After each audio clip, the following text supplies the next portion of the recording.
friends, and welcome to ScreenVomit, the only movie podcast hosted by two clowns. I'm Kayla Bates, and with me is my co-host, Colin. Collie J, a non-clown, I want to point out. I am no clown. I'm a serious movie critic. Both of us movie geniuses, also clowns. With us, we have a special guest today. Oh, yeah. Our guest produces their own podcast called Daggercast. They're also, as many of our recent guests have been, a rocker baby known for such bands as Post Child. You hear them at the top of every episode, top and bottom, in Thin Swimmer, and probably most notably, in terms of longevity at least, Elephant Gun.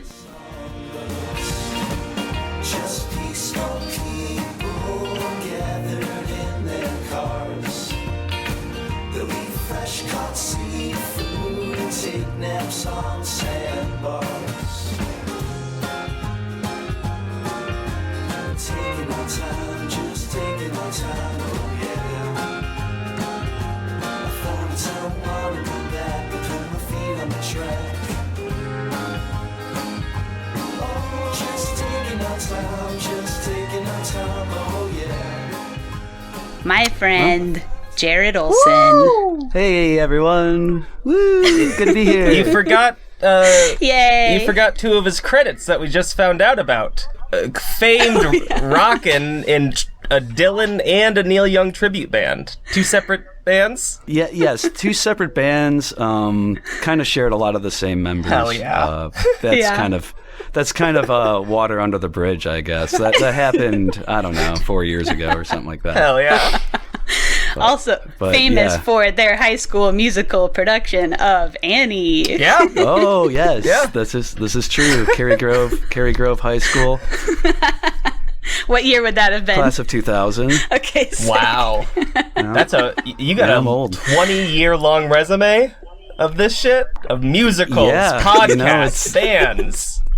Stretching out. Well, when did Elephant Gun start? 2000 something, right? Yeah, we probably started practicing in 2006 and then started playing out probably 2007, I think, was when we started. And that is still a band, so that's a long-ass time.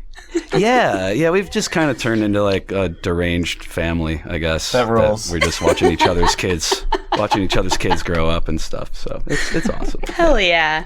That rocks, and we love to hear it. We do. Word. So this week on the podcast, we are covering the 2013 movie Her. That's it. That's the title. Her. All right, Colin, do you want to tell us who's in this movie? Yeah, and I want to do your cast list because you made some insane credits. Mainly just one insane credit. Anyway. Yeah, I thought it would be funny, but go ahead. So it's directed by Spike Jonze from Being John Malkovich, bunch of music videos. He was in Jackass, and Where the Wild Things Are. Spike Jonze. We all know him. We love him. Yeah. It's the only movie he's written and directed, which is interesting. That's cool. Yeah. I didn't know that. Yeah. In the leading role, we have the unbearably handsome Joaquin Phoenix, king of white man malaise. I love it. We got Scarlett Johansson as Samantha, the voice, the phone that we all know about. That's the only reason we know this movie. If you haven't seen it, you got Rooney Mara. She was in Girl with Dragon Tattoo, Carol. I had a crush with her, on her. Well, with her. We talked. Oh, wow. Yeah, she hates me. They didn't talk. Olivia Wilde is in it. The director of Booksmart and other Which things. we previously covered on the pod. Yeah. Amy Adams, if you've heard of her, she was in Tenacious D and The Pick of Destiny. Nothing really else. Her most famous role. Not much else. That's where I recognized her. Yeah. Yeah. Yeah, she was on an episode of The Office in like the first season, and then she did Pick a Destiny, and that was it. Yep. Yeah, and then music by Arcade Fire, a band I've never listened to. So I guess really? now I have. I've listened to them now. I'm sure you've probably heard some of their songs. If you ever saw like the Where the Wild Things Are trailer, they had like a really big song in that.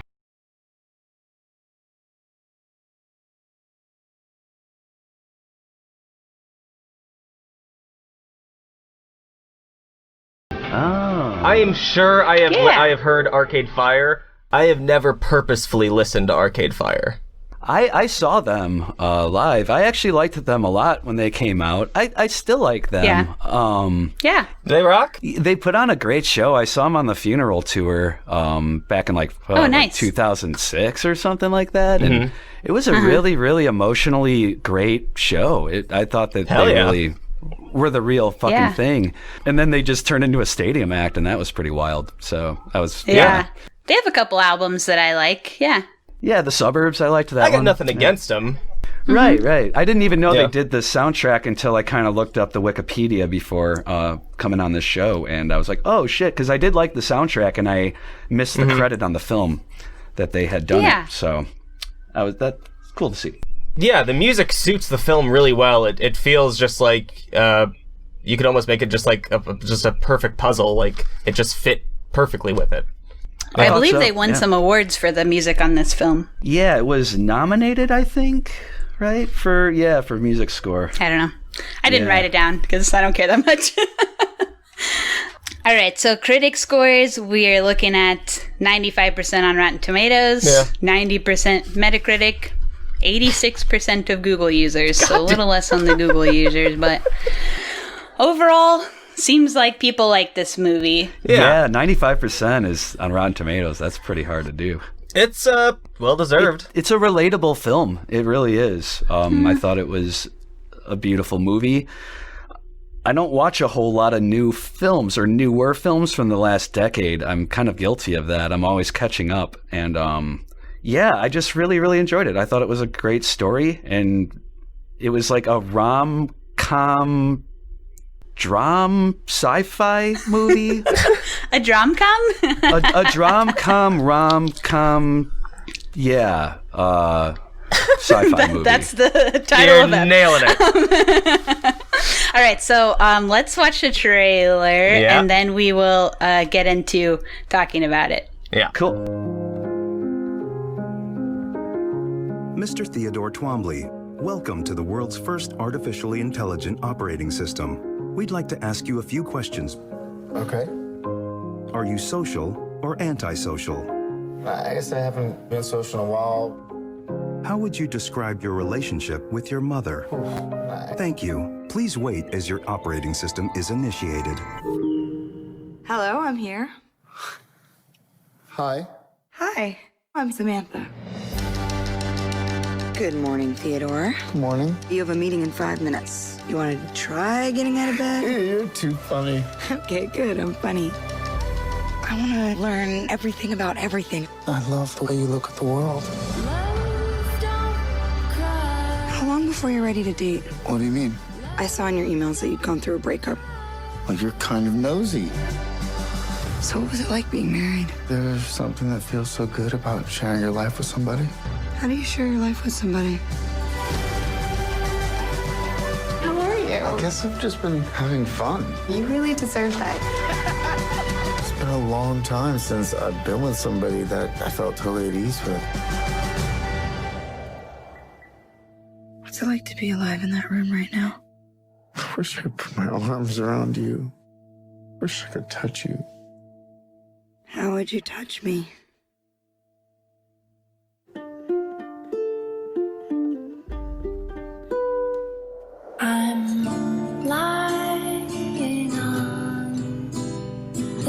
Falling in love is a crazy thing to do.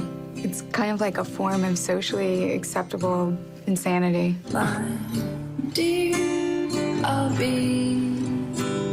What does a baby computer call its father? I don't know what. Dada. It's a quiet, yet starry place. Can you feel me with you right now? I've never loved anyone the way I love you. Me too. Safe and Now we know how.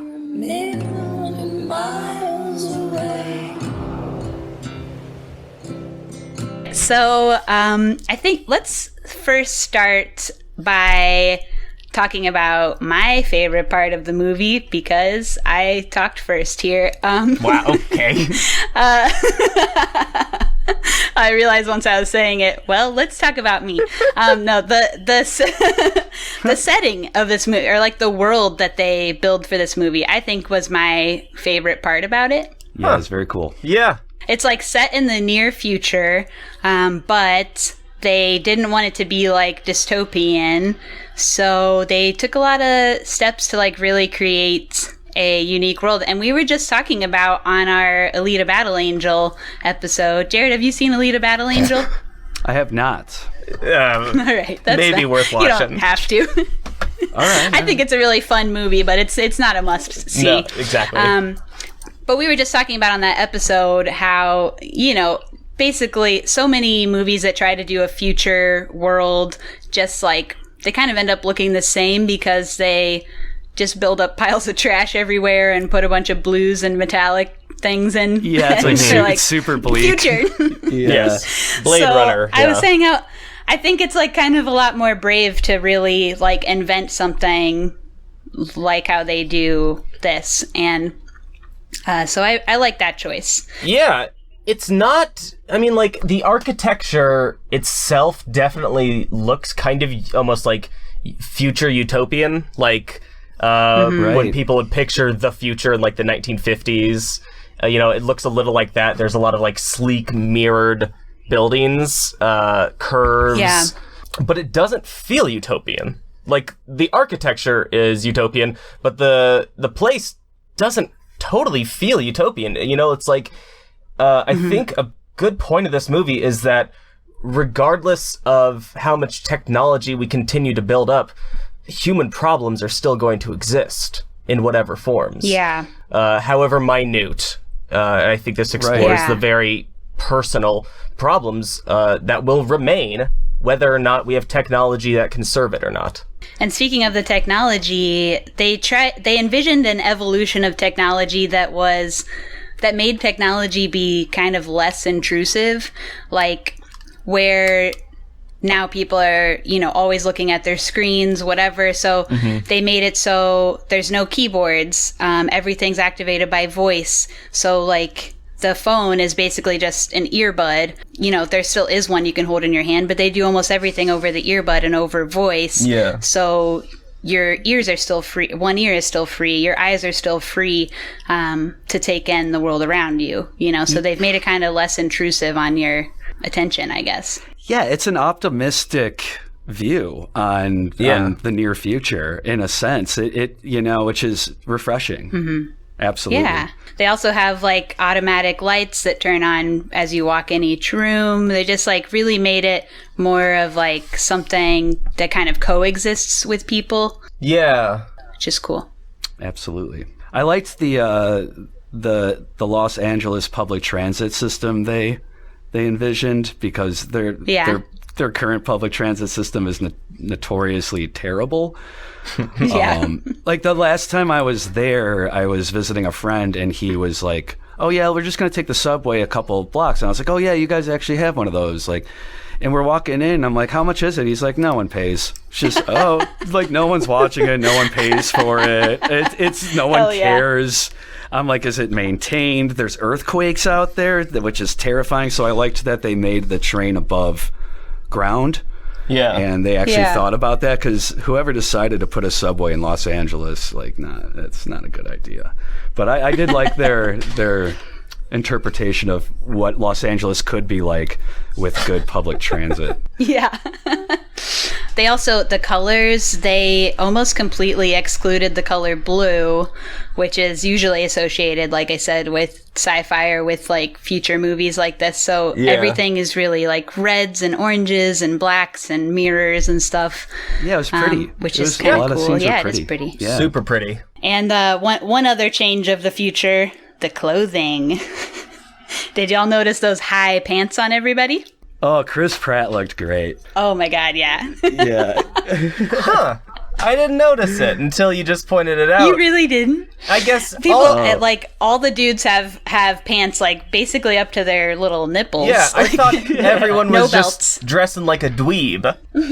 I was like, oh, this is just some indie Spike Jonze bullshit where he's like, let's dress cool. This is what cool is. And it's like, no, I'm gonna beat you guys up and take your lunch money. It is kind of like very like hipster fashion. Super, yeah. Yeah, definitely some hipsterish stuff, but I guess that's realistic, in a sense. Yeah. That, you know, because they live in a Maybe big so. city and it's in the future. And hipsters are now, so they'll still be alive. Yeah, I liked how like sensitive the men dressed in this movie. They dressed very non-threateningly, which I thought was Yeah. awesome. Yeah, I enjoyed that. Yeah. That's why I They hated dress it. cute. Men can... Shut up. I want my men threatening. I want spikes on their shoulders. Well, there's plenty of movies in the 80s with all that good stuff for you. Hell yeah. Yeah. So, let's see. We kind of start at Joaquin Phoenix's job. Oh my God. Where he dictates fake letters to people called beautifulhandwrittenletters.com. I can't believe that. Yeah, it's unbelievable, but also so believable. Yeah. I know. That's a great like job invention. Yeah, it says a lot about his character too, which I liked. Yeah. I loved it. So we kind of learn about him. He has an ex-wife from almost a year ago that, well, he has an ex. They're working on the ex-wife part. And he has one friend in the whole world. He basically works, he plays video games, and he jerks off. Classic man. Yeah. Talking my language. We've all been there. So the video game that he plays, we gotta talk about it. It looked so lame. Yeah, I think they were making fun of it, but at the same time, it was obviously like the best comedic relief of the movie in a lot of senses. Yeah. It made me laugh a lot, and Spike Jonze did the voice for that. Oh, yeah. So there's our first little cameo is Spike Jonze's voice as the little alien guy who says "fuck you" and like I didn't know being that. all crass. Yeah, it made me laugh. I saw something that said that he loved his role as the alien child so much that he would give notes to his editor and producer in that character. Oh my God. So what does that mean? Like, Oh my fuck God. off, you fucking freak. Think about having a long day at work and then someone comes in and talks to you in that voice and you're just like, please. Your boss comes in and talks to you in that voice. Just give me the notes, man. I just want to get this film done. Yeah. Yeah. No, fuck you. It's like, the voice. And we were like, what is this video game? Like, Yeah, what are it's you so even funny. Oh my doing? It just God. seems so lame. It's totally pointless, I think. Totally. Yeah. Yeah. It's just a character We that see the yells game like 4 or 5 times, and each time he's just walking through a tunnel. And he's like, Yeah. at one point he's playing with Scarlett Johansson, and she's like, oh, go down this tunnel. And it sounds like he's just been going through a tunnel for like, what, like an hour or something? And I don't see any enemies or weapons. He's just following that mean little alien. Stupid. Stupid and goofy, but And whatever. goofy. I loved goofy. it. I loved it, though. Yeah. It made me laugh. Yeah. So then we see him, it's nighttime, maybe he's crawling into bed. Oh, yeah. And, he's calling those 1-900 numbers. Anybody? 900 numbers? TBT. Sexy chat rooms. That's what we're talking about here. So there's 2 voice cameos in the sexy chat rooms as Okay. well. The first one, call number 2 is Bill Hader. Bill Hader's voice there. neat. And No then kidding. the one who is the sexy kitten Yeah. is Kristen Wiig. Huh. Oh, no kidding. That's awesome. The one he ends up, and Yeah. she's like, choke me with that dead cat. Yeah. Yeah. That was a cool thing to say. Interesting. I adore both of them. Yeah. So those are just two little fun things. Yeah, this sex chat scene, it serves to establish the universe, and it ultimately is almost like a throwaway scene. Like, they could have deleted it and the movie is still fine. Yeah. But it's just funny. It's just really good. I just like, she keeps saying, choke me with a dead cat, and he just keeps going. And it's just, this movie, like, Spike Jonze does understand. Look, folks, he was in Jackass. He understands comedic perfection. Oh so, my God. like, Right. he, there's, like, some genuine good humor in this. This rocked. Absolutely.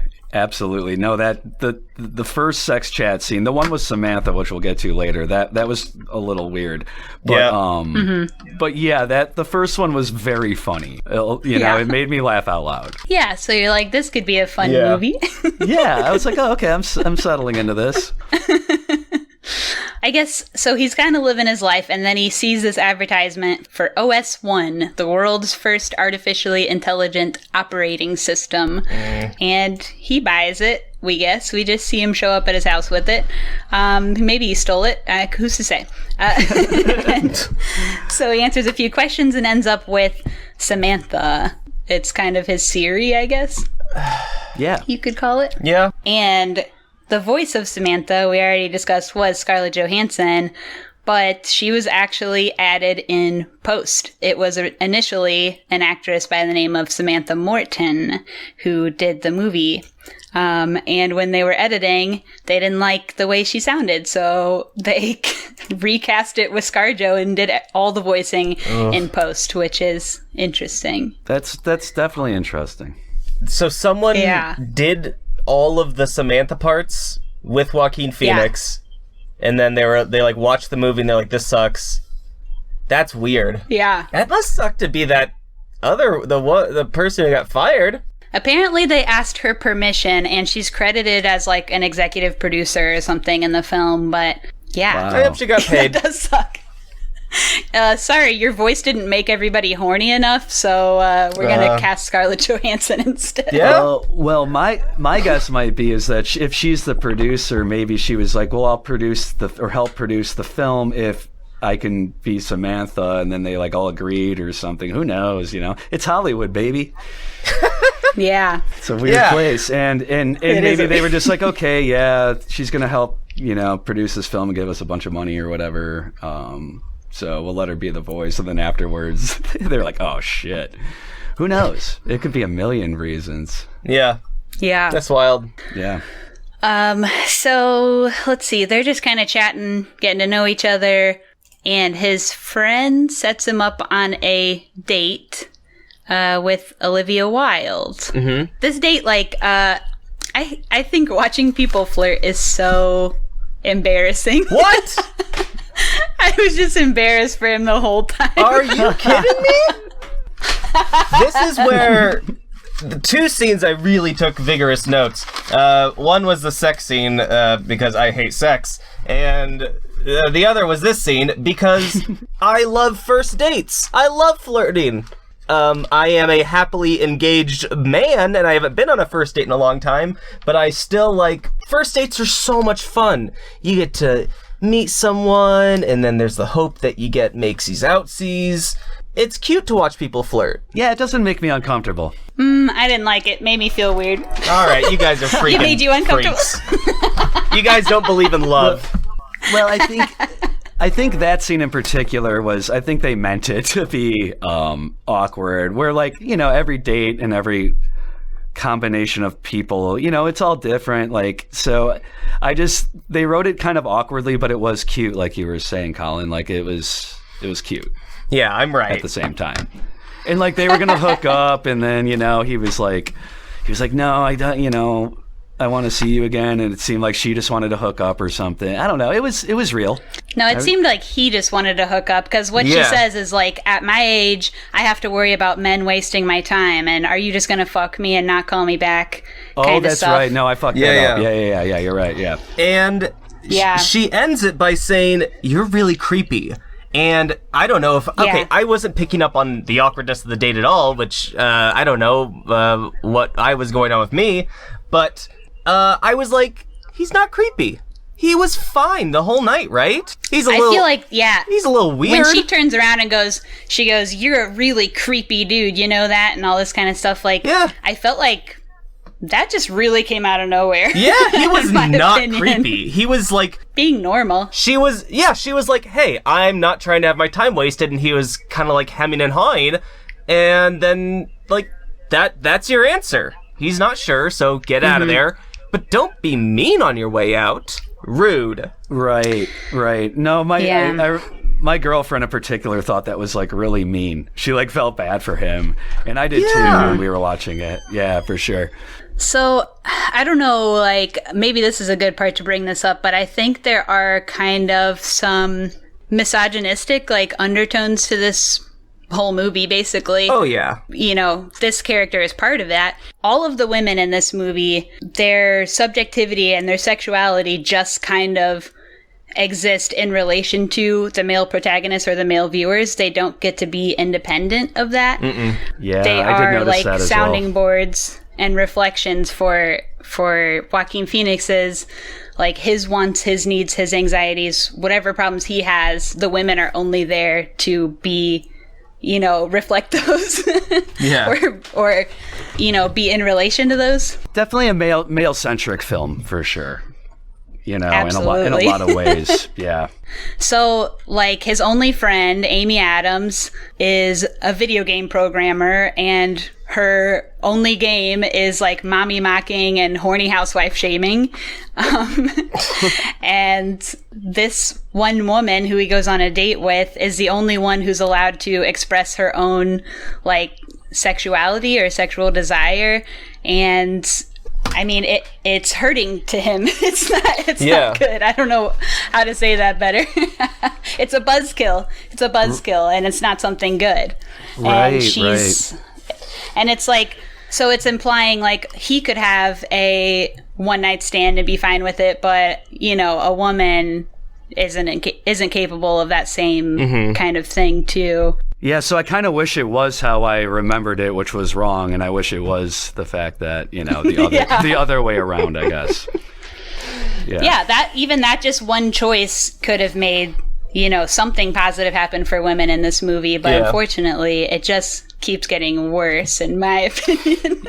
That's really how that scene should have been written. It really is. That scene would have been a lot more real, like a lot more futuristic and real and feminist if it was written in that way. Yeah. Something glaring for me about how this movie made me feel was it reminded me, because when I'm sucked in at the start, and I, as a dude, as a cis guy, male, I was like, I fell for it, and I was kind of like feeling the tropiness of it, but like, or not noticing it, but like engaging in it, and it made me feel how I felt when I was a teen, a senior in high school, and watched 500 Days of Summer, and I completely misinterpreted it, and I was like on Joseph Gordon-Levitt's side. If you've ever seen that movie. He's just this, I've never seen that, actually. Yeah, I haven't seen it, but I know about it, and I've heard other men say the same thing you're about to say. Yeah, he's this whiny, tortured dude who's just like, why can't I get a girl? Why can't I get a girl? This one girl who likes me, why won't she like me? And like the point of the movie is that he's a jackass and an idiot. Like a self-loathing, yeah. Yeah, but as a 17-year-old, I was like, oh my god, that's me. And this movie preys on that, like, that male bullshit malaise of just like, oh, why won't anyone fuck me? He literally says here a line that I wrote down because I was like, oh my god, if I would have heard this when I was 17, I would have been more of an insufferable dick to women than I was. Wow, yeah. He says, I wanted somebody to want me to fuck them. And it's such a, like, he's so self-loathing and so, like, I need a woman to validate me sexually, nothing else. Like, I do think this movie also at times has big incel energy, and that's goes into that. Yeah. And also, you know, like the post-depression of, like, maybe a toxic relationship that lasted, or a marriage, right? He was married, I believe, Yeah. to his childhood sweetheart or something. And I feel like Spike Jonze might be commenting on that whole experience of like, you shouldn't marry your childhood sweetheart because it can fuck you up. You know, like in the wrong sense because you're too young. And my parents would hate to hear me say this because they were childhood sweethearts and they're still together, and which is cute. But like, it's a risky move, and you can tell that it fucked him up and made him really fucking depressed. And I think they were just touching on male depression in that sense as well. You know, just being like, he's obviously self-loathing and being a piece of shit because he's like depressed out of his fucking mind, you know, in half the movie. Yeah. So I thought that was interesting. Yeah. His feelings are, you know, rational, and you can link them back to that. You know, I've never been divorced. I'm sure it fucking sucks. And I'm sure I would be a depressed wreck too. So like, it explains his actions, but it doesn't excuse them, kind of thing. Is in the grand scheme of the movie, I guess. Oh yeah, totally. In hindsight, it's like, yeah, you know, you can't act like that. You're gonna spend the rest of your life alone and miserable. Absolutely, you know? Yeah. Or make somebody else really fucking miserable, which isn't cool either. So.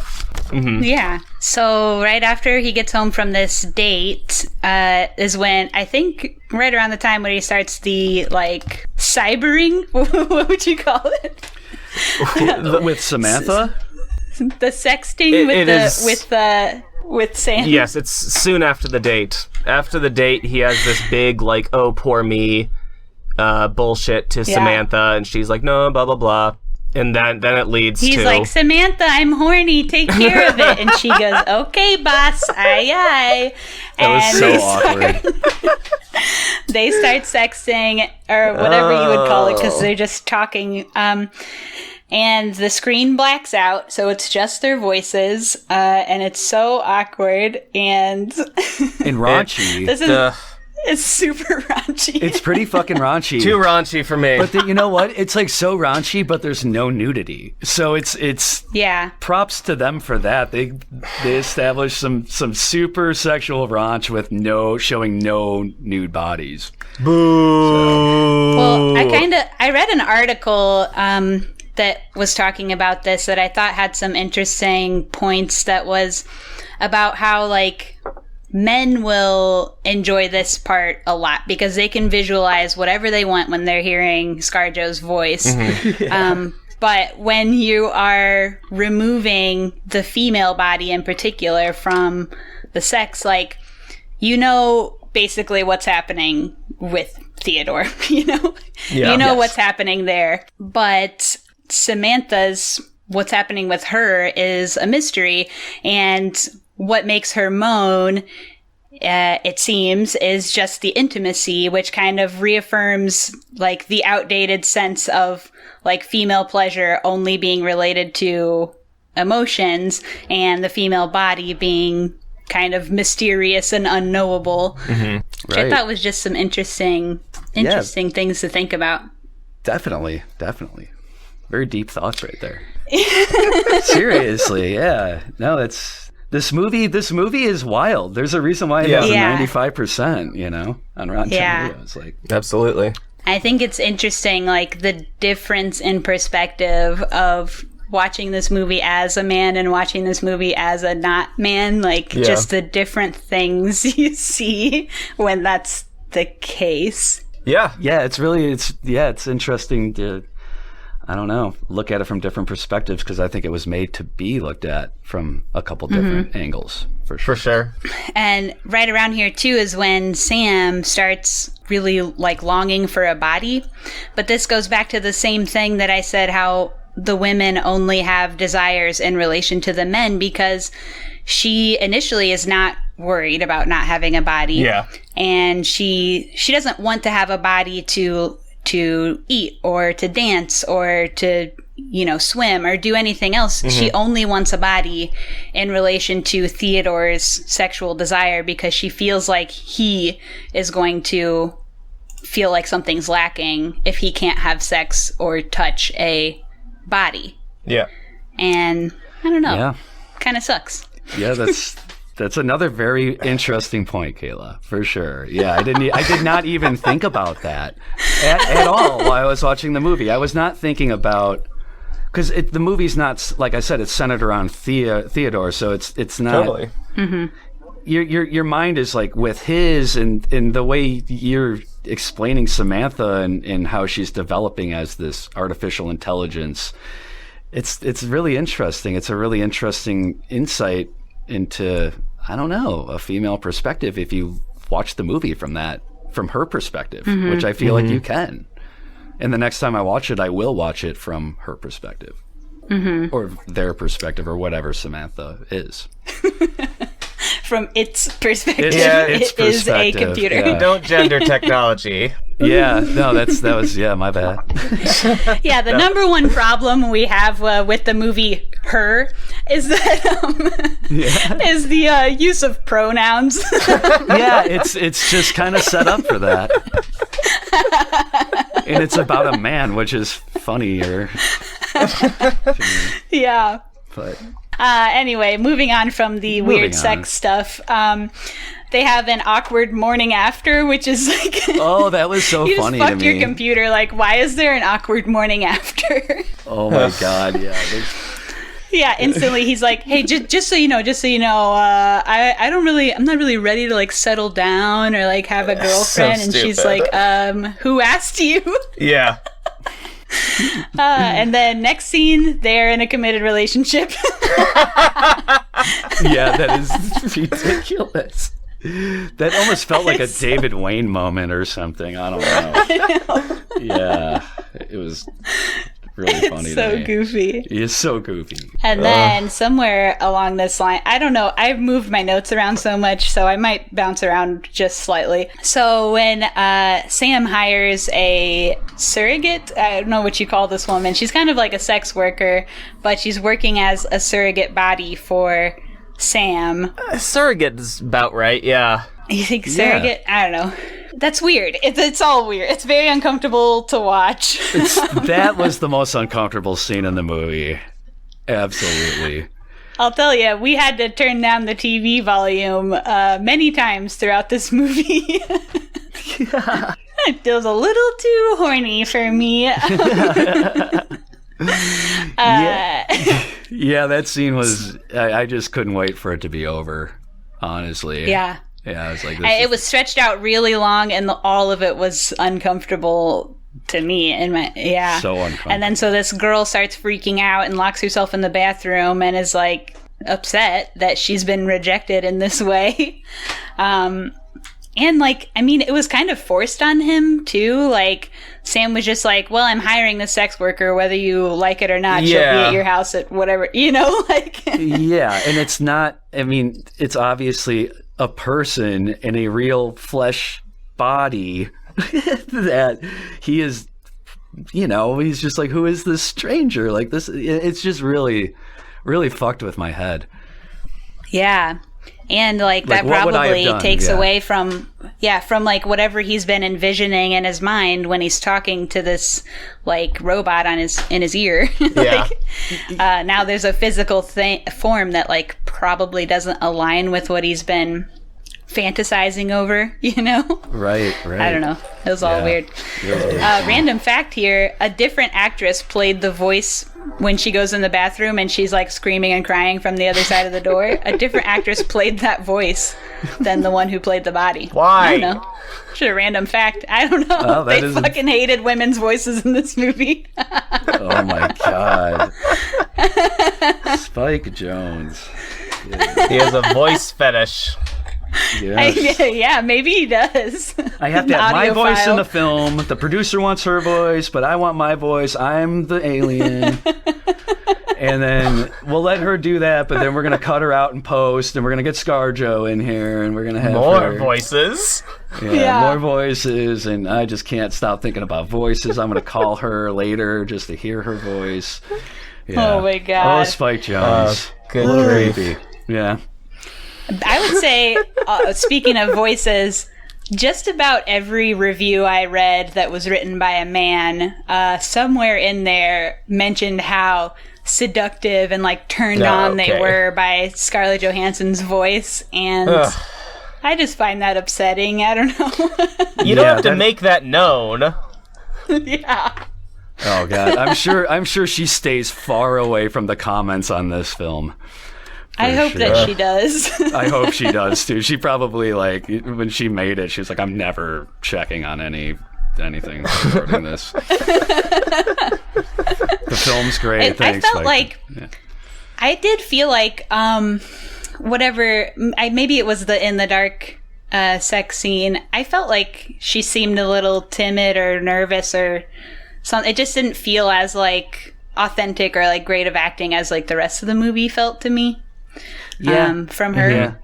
It just seemed a little, I don't know, she's uncomfortable. I'm not an actor, nor could I ever be an actor, but it's that stuff, it's like, whoa, it's like you're really trying to channel some stuff, and it either like comes across or it doesn't sometimes. And I don't think, I think it, maybe she did like, 10 takes of that, and like the first couple were real. Oh my God. And then they slowly just diluted. You never know. It's weird to think about editing and takes and losing energy. Sitting in a box while like a room full of people listen to you make fake sex noises and say stuff out loud that you would say in sexting or whatever. Right. Yeah. We've all been there. She sounded a little uncomfortable for sure. Yeah. The only thing something I thought of in regards to the technology, how I was mentioning how everything is controlled by voice now in this world, is like that you would have no privacy on what you're like saying to people, what you're texting people, what you're emailing or whatever. You're saying it all out loud, so just like anybody around you can hear what's going on. I don't know. That seems a little scary. Yeah, but if everyone's listening to their own freaking, I guess that's what they would imply, or be like, yeah, no one listens to each other because they're all too freaking focused on themselves. Yeah, maybe. Yeah, it seemed like that was kind of the world. People interacted when they needed to. But for the most part, like, when he's on the train, literally every single person is talking. When he's, there's like several scenes of him running through people. Which, by the way, stop running through crowds. Yeah, the phone is still there for when they need to do private stuff, like when he needs to look at those sexy pregnant photos of. Oh yeah. Oh, I forgot. Oh my God, yeah. That was a very interesting addition to the film too. Just his kink with that. Yeah. He's just a weird, horny guy. What should his kink be? Him and Chris Pratt both have kinks in this movie. Chris Pratt comes up with a foot fetish later on. That's right. Strange. Yeah. So right around here in the movie where we were, we just have like some montages of them, going on dates, being happy, making drawings of what if a butthole was on your armpit instead. Pretty cool. What would they do? Like, what would butt sex look like then, or something? Like, yep. Interesting. I think it was on point. She's watching him sleep. He's doing Joker dances. Yada yada yada. Yeah, he's a great fucking dancer. He rules. He's a great actor and a great entertainer. I mean, of course, for sure. Yeah, just all around. My only complaint with his acting in this whole movie would be that sometimes he mumbled so much that like I could barely understand what he was saying. He's just a mumbler. He doesn't move his mouth very much when he talks too. You're totally, that's a very valid point, because I had the subtitles on when I was watching it, because I do that sometimes, and I remember during certain parts I was like, wow, I'm really glad I have these subtitles on, because I can't understand what he's saying. Yeah, I generally don't use subtitles, but I almost considered turning them on, because there was several times where I was like, I don't even know what he's saying right now, a little mumbleton over there. You're no subs? No subs. I generally go no subs. Unless, I got subs on everything. I'm not opposed to watching like foreign films or something where, you need them, sure. I would say in general I don't use them, because I just end up reading the whole time in that case. And I'll becomes catch myself distracting. doing that too. But yeah.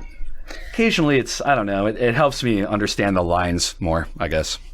On stuff like this, especially like when we're doing stuff for the podcast and I'm really trying to like take in the environments that they're in and like the colors and choices and things, like, yeah, I feel like the subtitles can get distracting. Totally. Absolutely. Forget that I said this at the end of the episode when I announced that our next movie is a foreign language film.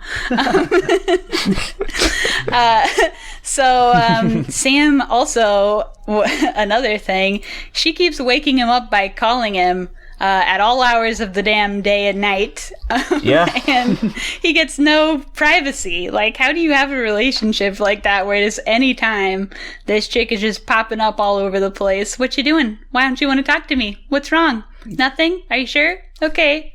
Well, bye. I don't know. Yeah, which is pretty impressive considering what we learn about her or it later on in the movie. Mm-hmm. The fact that she is spending this much time with him is kind of funny. Yeah. I wonder, well, it seems like she can kind of split her abilities or something. Yeah. Yeah, we later find out she is able to split it thousands of ways. Right. Mm-hmm. So that's coming up soon. Right now, let's see. Amy, his friend, was gossiping about people dating their operating systems. And he has to come out of the closet that he is oppressed from dating an operating system. Wow, which is so ridiculous when you say it, Kayla. Like, yeah. I know. Insane. It's insane. It's insane. And a few times throughout the movie, he comes out as dating a operating system. So are they considering that a different, like, oh, I'm not straight, I date an operating system, and they technically don't have gender, so I don't know. Yeah? Fellas, is it gay to date your computer? Well, okay, hold on. So this whole AI operating system is like new, right? Yeah. Right. He sees the ad, so we're to assume it's new. So people would be freaking out about this. People would constantly be talking about this, because think about if it happened in the real world. Think about if we get operating systems, in our ears, and we get like super phones or whatever this shit is, and then all of a sudden it's just like, oh yeah, a small amount of people are fucking their operating systems. I would say it would not surprise me one bit. No, I wouldn't be either. It seems so realistic. No, we would all be nonplussed. Boomers, though? Boomers will be dead Think by of the time memes. this technology exists. Yeah, they would. Think be of the figuring boomer that memes. We already outnumber them, so. Oh, that's So anyway, he comes out of the closet, and Amy goes, I think anybody who falls in love is a freak, so. Damn. You're good. That reminded me of a line. Have y'all ever seen the movie Drop Dead Fred? It's been a while, but yeah, it's been a long time. One of the best movies ever, and he says, pretty great. "I don't fall in love because love's for girls and girls are disgusting." So that kind of reminded me Boom. of that. That's a good line. Yeah, that's a perfect line. It used to be my Facebook cover photo. That's not interesting. It's really funny. So here in the movie, we're at the part where he meets with his ex to sign the divorce papers finally. Why is it that always in movies and TV, people are waiting and taking forever to sign their divorce papers? They never want to sign. What's the deal with that, huh? I really don't know. You ever been divorced? No, but I'm a child of divorce, and I would say me that too. my parents probably signed that bad boy instantly. Yeah. Yeah, I feel like when you make that decision, you just probably want to get it over with, like, Right? ASAP. It's not like a one-way track usually, Yeah, like let's. But it probably depends on the situation, the kids, how many houses you own, because, you know, some people just own a lot of houses, apparently. I don't know. My parents, they told us in December they were getting divorced, and then they signed the papers in, like, April. But that's reasonable. That sounds right. You gotta, I think a divorce is a big thing. You wanna, you know, once you decide to divorce, then you still have to, like, I don't know, split all your shit up. Right. And if you're, like, good people to each other, you're gonna be like, okay, well, you gotta find a place to live, and... I can't afford a lawyer, you can, or something. Yeah. It seemed like in the movie, they haven't really talked in forever. They're not friends anymore. They already are living separately. They don't seem to have basically any, like, property or anything weird. So, no. I don't know why he's just being a weirdo, but... Yeah, it's him being a classic, like, malaise-ridden white dude who's just like, oh... my love. Yeah, like he's dragging his feet hard on it. Girls love to break your heart. They do. So basically their whole relationship is, within movie, is built in this, like, 30 seconds of dialogue of them while they're at dinner, when she just, like, emotion dumps on the waiter, like... Yeah. And I feel like this happens in movies a lot too. Like, is this normal? Like, I see this so often in like movies or shows where, like, the waiter comes over and she's like, we don't need anything because he just bottles up all his feelings and doesn't talk to me, and, like, whatever. Insane. I waited some tension. Go ahead. No, I was just gonna say I've been in the restaurant business a long time. I've seen some tension. They usually try not to, like, involve me. But occasionally you kind of get drug into the general energy of what's going on at that two-top. What were you going to say, Colin? Sorry. No, I was going to say a similar thing. I also spent many years in the restaurant industry, and you could see things, but never was I ever involved. I don't know if it's, you know, Indiana people are less prone to have blow-ups than LA people, but... I don't know. Jared's in Chicago, so that's, like, a pretty big city. Yeah, you freak. Hey, pizza. Hey, pizza. Yeah, and I'm lucky I work in kind of a family, like a higher end family establishment, I guess. But I did the bartending thing for a while, and you see and talk about some weird shit behind a bar. You're basically like a therapist. And then you're just hoping the person's going to, like, tip you $10 for, like, an hour therapy session. So that's why I stopped doing that shit. Can I bill your insurance for this drink, or? Yeah, I was like, I'm pretty sure I could, like, go get a degree or some shit and make a lot more money doing this. It's also right around here in the movie where I was feeling how long this movie is. Because my next note, an hour left, and I'm like, ugh. Yeah, I had to keep pausing it to do a couple things, and yeah, I remember being like, I pause and be like, oh, okay, yeah, 40 minutes left. I don't watch 2-hour movies that often. I'm kind of like an hour and a half guy, hour 45. If it's over that, I tend not to bother unless I really have nothing to do. So I was like, well, you know, 2-hour movie, all right, here we go. This is like, it's more than 2 hours, isn't it? Isn't it like 2:20 or something like that? I don't know, but it's like it's two and some too change. Damn long, in my opinion. 2 and some change, yeah.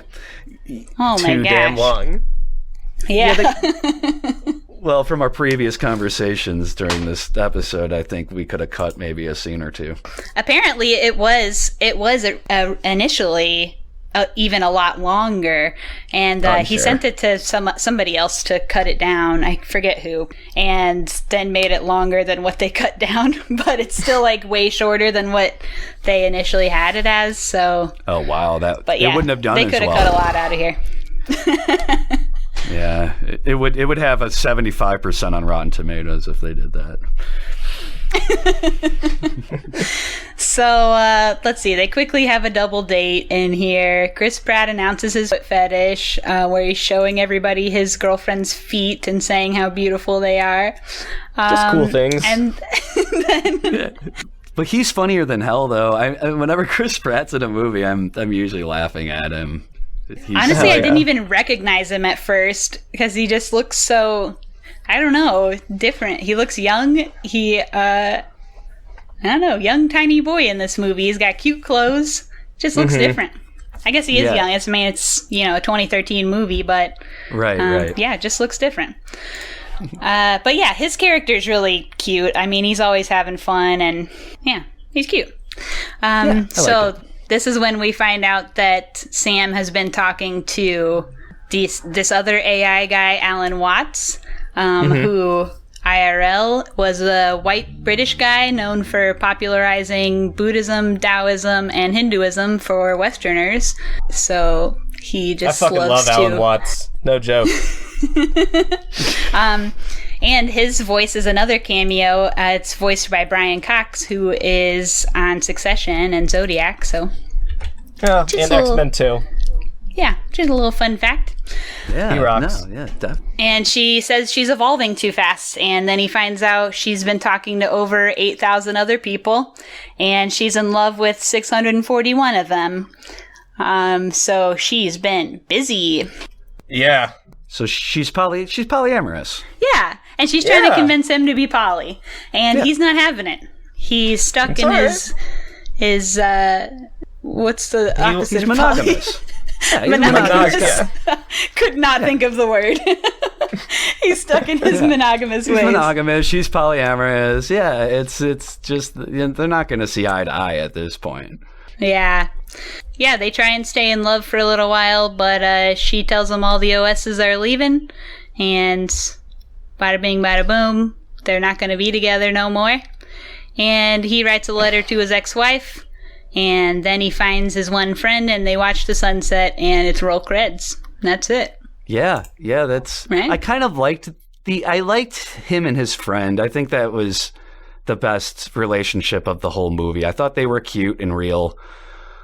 And I liked that it ended with them together. And it made you think, like, will they be together? Or, it had that kind of, like, hope in it a little bit. Yeah. I do like, on the friend, well, first of all, this is just a little fun fact. Spike Jonze would essentially lock Joaquin Phoenix and Amy Adams in a room together for an hour or two every other day and make them talk to each other so that they would develop a natural... quote, natural relationship. Huh. He had to lock them in a room? Yeah, so they could get to know each other better. Were they that resistant to spend an hour together? It's not that long. I don't know, man. That's just what I read. Go get lunch together. Yeah, directors do weird shit to get chemistry. Like, I was just watching the Movies That Made Us, that Netflix documentary, and they have a couple episodes on there. And just out of curiosity, I put on the Dirty Dancing one. And which is my mom's favorite movie growing up, but what are their names? I'm totally the actors, the Swayze and Jennifer Grey. Yes, and Patrick Swayze, and they hated each other, I guess, when they started filming that, and the directors were doing some weird stuff to get them to have chemistry, and then it ended up having some of the best chemistry on screen in some of those scenes. Yeah. So it's just like, it's interesting to hear what directors do with actors to get them to either not hate each other because they worked on a movie previously and they had a bad experience, or, because they look good on screen together, so they go, well, you have to make this work, and then we're going to, make $20 million on this movie or whatever. Mm-hmm. Right. Because I looked up what this movie made. It did pretty good. It made like $20 million. Yeah. Doubled its budget, right? Yeah, they spent $20 million on it. It was like $48 million is what they did or something at the box office. Yeah. So I just, you got to create that chemistry. Yeah. I also read that Amy Adams would start singing like musical songs, like songs from musicals to like wind down after she had some emotional scenes, and Joaquin Phoenix would start singing with her. But then they stopped doing it because they caught Spike Jonze filming them several times. Aww. So, cute behind the scenes footage? I guess so. Well, I don't know. Not cute. Musicals. It's kind of a little creepy. Yeah, musicals are lame. Yeah. And just like another note on like her character, I mean, she's there for him like when he's having all these problems. She's like listening about his new relationship and everything. And in the movie, it's decided that she's having a divorce from her husband of 10 years. And Joaquin's like, cool, see you later. Like, he never, Yeah, right? like, it's just not there for her at all. Yeah. It's just, I kind of liked that they made that work, and it stayed platonic, like they were just two friends staring at a sunset, like what's next, kind of, at the end. Yeah. It was a good ending. And it was, like you said, it was a little long, so I was like, okay, it's done. You're like, finally. And in the credits, we should also say, the Moon song the version that's in the credits was done by Karen O from Yeah Yeah Yeahs and Ezra Koenig from Vampire Weekend. So that's really cool. A dark and shiny place, but with you, my dear, I'm safe and we're a million miles away. We're lying on. Oh, hell yeah. That's a cool Yeah. collaboration. I know, it's awesome. And I thought it was interesting because Scarlett Johansson sings it in the version that's during the movie, and she is a singer. Like, she has an album out, Scarlett Johansson Right. does. Right. So I was wondering why they didn't just... They already have her voice. Like, why didn't they just use her? So, I don't know. Just interesting. They needed another voice on that. There's some kinks in this movie, I think, on the production side as well. I'm not sure what's going Yeah. on. Yeah. Oh, for sure. Voice kinks, foot kinks, pregnancy kinks. I don't know. Yeah. All over the place. All over the place. So I would say most of this movie, I mean, we've mentioned it was so long. It's mainly just Joaquin Phoenix walking around talking to himself, which is not that interesting to watch, in my opinion. We also had some neat capitalistic themes, or like, so most movies with AI, at the end, the AI enslave us in some way, right? Enslave the humans. But in this movie, that doesn't happen, but you see him becoming a slave to a corporation, and in such a devious way that makes him kind of desire the enslavement, and makes you not be aware of it by putting the film over your eyes that this thing that they're giving you can be a hurt, can be a thing that can make you feel loved. I was reading about this thing called effective labor. I don't know if y'all know what this is, but I just read about it, so I am no genius, heads up.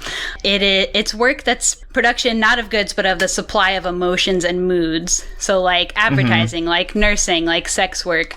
It makes other people feel something. So Theodore's job in the movie also uses this kind of labor through the ghostwritten love letters. He's making people feel like they're loved. And despite like him doing that for his job, where he knows it can be something that you're paid for, he is willingly contributing his free effective labor to this corporation, this digital company who released this operating system. He's giving them his ideas, his feelings, his words to be analyzed and mined for value through this operating system for no money. And he just wants the love, even if that love is just to make someone else profit, which is kind of crazy. And like, I was reading this article that was talking about how the emotional satisfaction that's gained from the technology is so gratifying to the people in this movie that they'll sacrifice all of that on its behalf. They'll sacrifice their own privacy and everything. And it makes it's so like convincing to the people in this world that it just completely makes them forget its potential harm, like giving all of your thoughts and emotions to a corporation with no filter.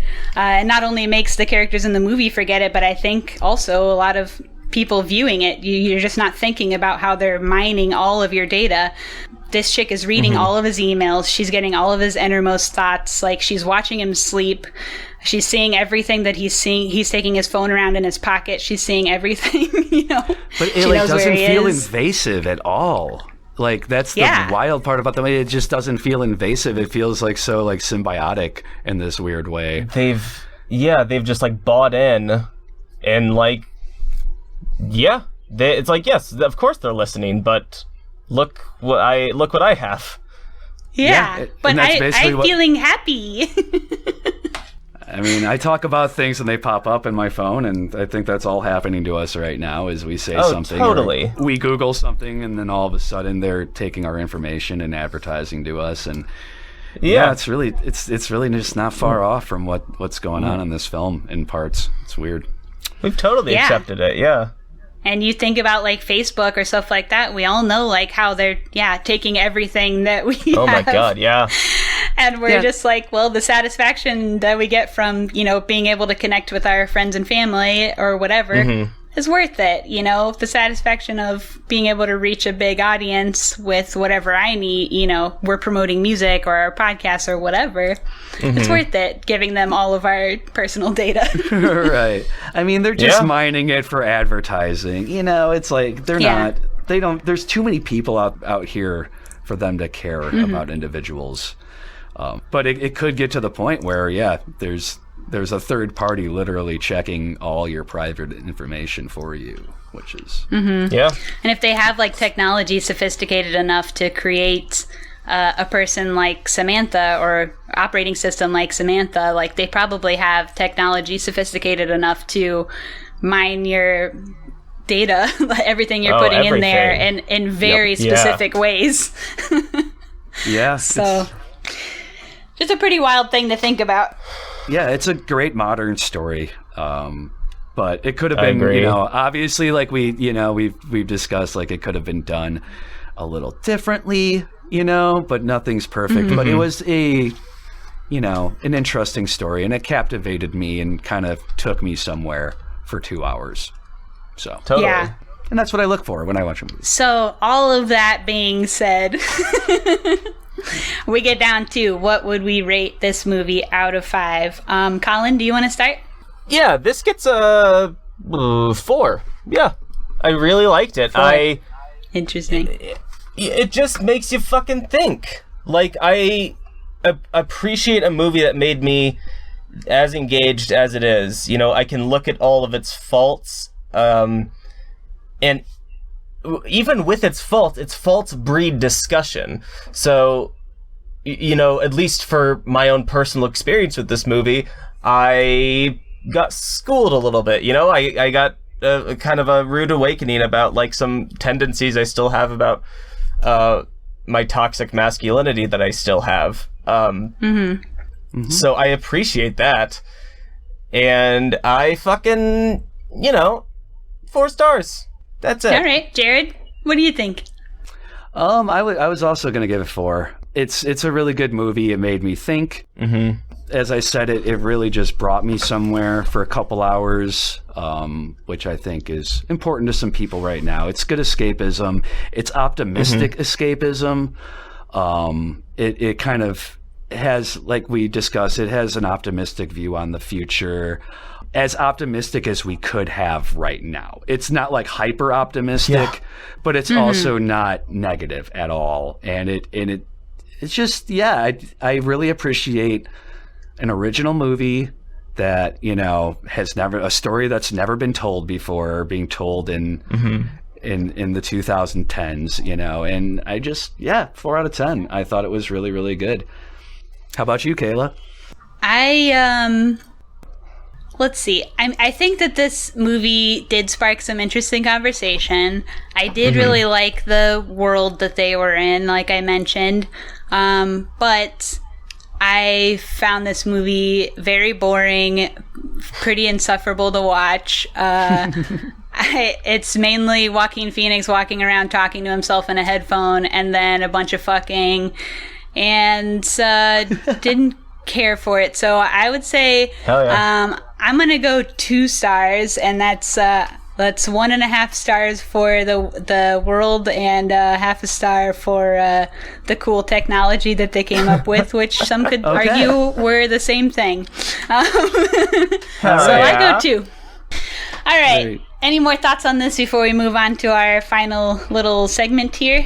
Yeah, I think this was a great talk. I'm good. Yeah. It was a great talk. All right, so now it's time for ScreenVomit.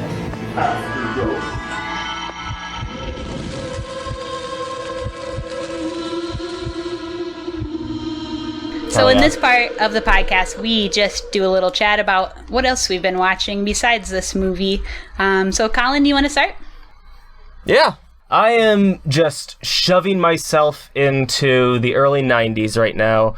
I started with Lindsay, I'm watching X-Files, first time. Nice. Nice. And it feels nice to really baste my conspiracy-addled mind in Fox Mulder's ramblings and just feel like, fuck, it's not even just Epstein, guys. It's like aliens and shit. Like, it could be so much worse. And I just appreciate hearing Mulder, 17 years, or however long it was, in like 93, just going on and calling the government out. Wait, did you just say 93 was 17 years ago? What is that, 2003? Wait, 33 years ago. Weren't you born in 93? 92, baby. How old am I? 28. 27. I'm 27. Your baby. Yeah, Colin's the baby here. I'm the baby. And aside from that, I am pledging to myself that I'm going to watch all of WCW's Nitro, Monday Nitro, which ran from 95 to like 01. It's pretty cool. I'm just finishing up 95 right now, and it's cool. Eddie Guerrero and Chris Benoit are in there doing cool stuff, and then Hulk Hogan fucking sucks. Yeah, Classic. that guy does. The end. The end. Nice recap. Yeah. Thank you. Jared, what have you been watching? Oh, I just recently was watching this show, a few shows on Netflix. One is called Absurd Planet, and it's an animal. It's like Our Planet. It's an animal show, but instead of it being kind of like dark and gloomy and you're all ruining the planet, which a lot of animal shows can be right now, it's super goofy. It's super, super goofy, and they do these character voiceovers and of these animals, and I love it. And it kind of reminds me of like the old Animal Planet, like those like kind of I'm like thinking zany, like Homeward Bound or like Look Who's Talking. Yeah, it's pretty much for kids, but I fucking love it. And Hell yeah. I've also been watching that Trial by Media show, which I think is very, very well done. That's also on What's Netflix. It's a show, I guess George Clooney produced it, but it's about these murder cases and stuff that were highly publicized. And they kind of examine the effect the media had on the court cases and stuff. And it's really interesting. And there's one on Blagojevich, so... it's a great, super interesting, well done show. And also, I've been watching so much Tubi, which is like free television. Basically, it's a free streaming app. Hell yeah! They have like every full moon feature on there. Everything from like Evil Bong to like The Creeps, and just these great fucking B movies, like kind of lowbrow, but yeah. So I've been watching a lot of that too. There you go. That's my input. Sick. I watched a few episodes ago. We had Lindsay on the pod, and she mentioned Unorthodox on Netflix, and so I watched it. It's like it's about this girl who was in a Hasidic Jewish community, and she's trying to like get out of that. It's very, very good, very interesting. Oh yeah, I'll check that out. Hell yeah. Yeah, that's on Netflix. I also tried watching Succession. Have either of y'all watched that show? No. No. Yeah, I've heard that it was really good, but it's an hour-long show, and I gave it 3 episodes, and I thought It was not good. I don't know what people see in it besides that the theme song is really good. So that's it. I hated that show. And then I did watch season 2 of Shrill on Hulu, which is a great show. I love that show. Hell yeah. Season 2, not as like earth-shattering as the first season, but still really good. Probably funnier than the first season, and it's a really quick watch. They're like 20-minute episodes. There's probably like 5 or 6 episodes, so it's really quick. And that's what I've been watching, I think. That's a good show. Everybody should watch Shrill. Nice. I'm writing that down as well on my notes. Sick. Yeah. Oh, I watch all of the shows, so All of shows them. are my thing. All of them. I did, actually, you mentioned Tubi, and I did watch on Tubi recently the movie But I'm a Cheerleader. If you've heard of I it, haven't. Natasha Lyonne, 90s film. It's like pretty much considered the first like lesbian canon film there ever was. It's a comedy. It's from the 90s. I don't remember what exactly year. And it also has some other people in it. Can't remember their names now. That's fine. But it's like her family thinks she's a lesbian, so they send her to a conversion therapy camp. But it's actually really funny. It's not dark how most conversion therapy movies are. And despite being from the 90s, it 100% holds up. There's nothing weird in it. Yeah, it rocks. Being a 90s queer movie, I can't believe it held up. I was so nervous to watch it, but it rocks. And it's extremely short. I don't even think it's 90 minutes. I think it's like 65 minutes or something. It's like very short. Hell yeah. I love So- 65-minute movies. Is it? I don't even know if you can consider that a movie. Like, I don't know, but it rocked. It looks really cool. Like, it's awesome. yeah, whoever's Holds up. curating Tubi is doing a very good job. Very good job. There's a lot of great cult, weird, fucking don't waste your time movies, like some quality stuff on there. Yeah. For Seems sure. like they got a pretty good variety of stuff on there. Yeah. All right. Yeah. Any more thoughts on anything before we move on to plugs? No got thoughts. nothing. Yeah, I got nothing. Cool. Well, Jared, do you have anything you want to plug? Well, you kind of did a great job, Kayla, in my introduction. But You're I welcome. guess like Daggercast, check us out. We're available on Apple Podcasts and Spotify, and we're a movie podcast as well about film representation, hosted by Lindsay Charles of the Cell Phones and Brian Kirst, aka Big Gay Horror Fan, who is a theater legend in Chicago. He knows more about movies than anybody I've ever met, and they're fantastic. So check that out, Daggercast. And then you can check out some of my music at Thin Swimmer at Bandcamp. Hell And yeah. that's all. And Post Child as well is a band that I play guitar in. So that's all I got for you. Nice. Well, we usually plug Thin Swimmer at the end. Yeah. So. Yeah, that's our thing. Well, thank Yeah, you. how Oh, by the way, rude. thanks for having my music on your podcast. It really meant a lot Dude, that you thank asked you. that. Well, thanks for Absolutely. letting us. Are you Anytime. serious? You No, did I the ha- work here. Well, it was nice because the song was already recorded, and you were like, "Hey, can we use this?" I was like, "Yeah, totally." And I was honored, and it was cool because I listened to an episode before we did this today, and I hadn't actually heard it, and I was like, "Oh, there it is," and it was neat. So, thanks for asking Yay. and having my music on here. Well, you're welcome. Yeah. I don't know exactly when this is going to come out, but the first Friday of both June and July is Bandcamp Day again, where all of the proceeds from Bandcamp go directly to the artists. So you can find all of Jared's bands on Bandcamp as well, I'm pretty sure. Yeah, we're all on and there. Yeah, for sure. Pay to money, baby. Pay to money for those tunes. I also have music on Bandcamp if anybody cares. Grandma is alive at bandcamp.com. I think we should all support each other on that day, and yeah. And it's nice Hell of Bandcamp yeah. to do that, and we're all gonna get back on stage soon, so this won't be- Hopefully. Yeah, soonish. Someday. soonish, like maybe not this year, but soon in the grand scheme of existence. Of how long you're alive. Yeah. Right. All right, so you can find us on Instagram, Twitter, Facebook, Letterboxd, at ScreenVomit, on all the things, one word. Subscribe on your little podcast app. Send us an email at screenvomitpod@gmail.com or tweet us with your thoughts on this movie or other movies, or suggest movies for the future. Next week, we'll be watching the movie Diamantino. I encourage everyone to look up the synopsis because it is absolutely bonkers insane synopsis I've ever read about a movie. And you can rent the movie on Amazon or YouTube. It's like $4. I think those are the only ways you can get it. So watch that flick, and we'll see you next time. Okay, bye. Bye.